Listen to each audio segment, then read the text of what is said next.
Excellencies, ladies and gentlemen, I thank you very much for giving me the opportunity to address this distinguished audience on the occasion of the World TB Day. In the world's most affluent countries, people generally view TB as a disease of the past. Yet 9 million people, most of them living in the developing world, still became ill with TB, and some 1.8 million died of the disease in 2008. So let me use this opportunity to share with you some thoughts on the TB epidemics. And the first point I want to stress is as follows. TB is not a disease of the past, but it is an unfinished business. TB is a threat of the present and a challenge for the future.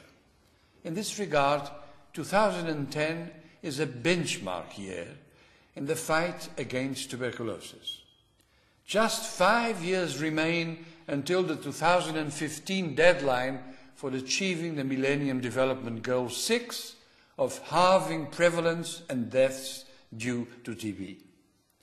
The international community has set a goal of universal access to prevention and treatment for all forms of TB in adults and children, and among people living with HIV. So on the occasion of this year's World TB Day, let me call on governments and their international partners to recognize that fully addressing tuberculosis, TB, is a key investment in the people of the world.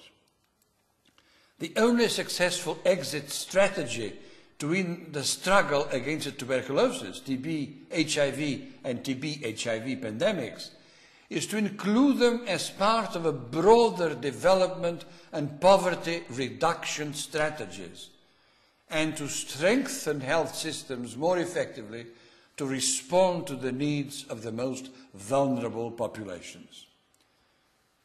This is, ladies and gentlemen, a time of economic uncertainty, but few would disagree that hopes for the future are tied to the growth of more viable economies in the developing world. Providing TB care to all who need it is a vital component of this growth. We need new commitments, and we need to turn those commitments into action. Now, my second point regards the European Union.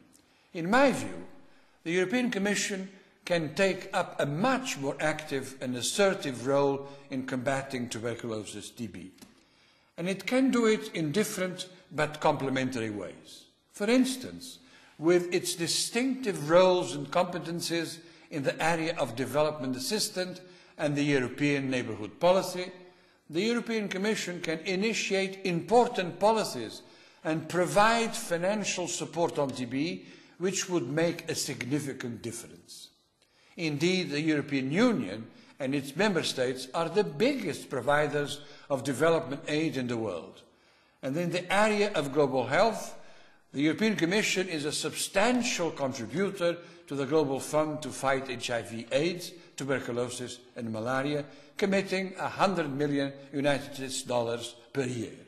However, the Global Fund to fight HIV/AIDS, TB and malaria is mainly a financial but not a technical agent. So it is crucial to complement current contributions with targeted and effective technical assistance in order to make the aid more effective. In general, recipient countries do not have the necessary infrastructure to allocate these resources in an efficient and effective way. But the situation can be curbed with a high-quality, well-organized network of technical partners which help countries to make more effective use of the Global Fund and other external resources. By the way, this is totally in line with a resolution from the European Parliament on the EU budget 2009 that, and I quote, reminds the Commission that in order to effectively implement Global Fund grants, increased financial resources will need to be spent on technical assistance. End of quote. Another area where extra efforts could be made regards increase in TB research funding via the European Union's various research instruments, such as, for instance, the upcoming 8th Research Framework Programme, the European and Developing Countries Clinical Trial Partnership EDCTP project, or in the framework of the Innovative Medicines Initiative, IMI, in cooperation with industry.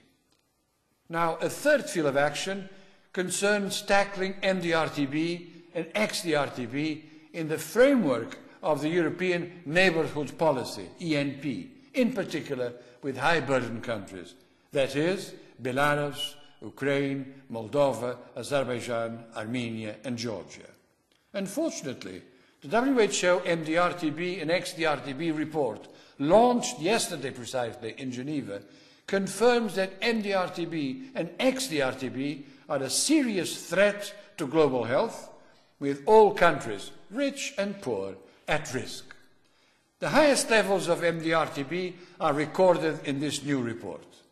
More than 1 in 4 people with TB were diagnosed with multi-drug resistant forms of TB in 2008 in parts of northwest Russia, example, which, by the way, share borders with the European Union. This is taking a huge toll in terms of 1, lives needlessly lost, 2, draining of limited health resources and investments, and 3, risk of infectious cases spreading out of control globally.